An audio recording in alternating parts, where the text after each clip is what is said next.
All right, I am going to be reading the first chapter in Junie B. Jones and that Meanie Jim's birthday.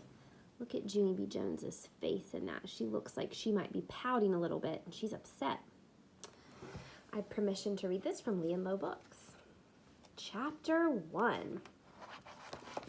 Eating Cake. My name is Junie B. Jones. The B stands for Beatrice, except I don't like Beatrice. I just like B, and that's all.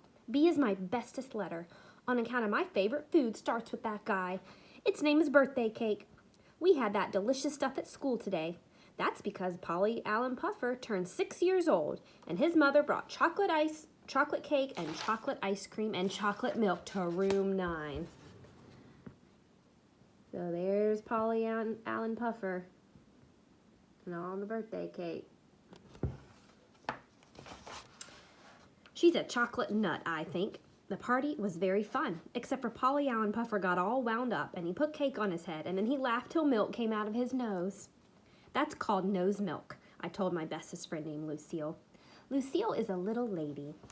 Ew, she says, I wish I didn't even see that nose milk, because now my stomach feels upset and I can't eat the rest of my cake.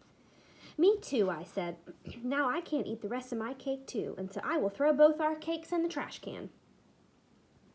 Then I picked up our cakes and I hurried to the trash can. I looked all around me, very careful. Then I quick ducked behind the trash can and I stuffed both those cakes right in my mouth. I rubbed my tummy real happy. Now all I need is some milk to wash it down with, I said. That's when I saw some milk sitting on the table, all by itself. I picked it up and drank it all gone. I said, that hit the spot. Just then I heard a voice.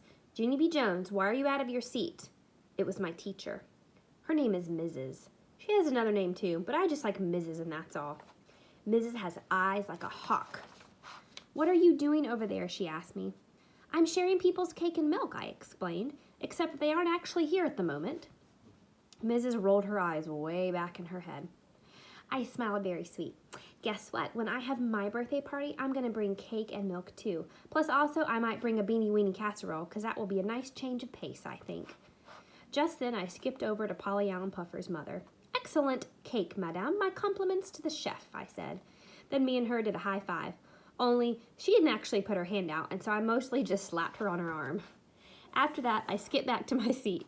Lucille was finishing her chocolate ice cream. She had a chocolate mustache on her lip.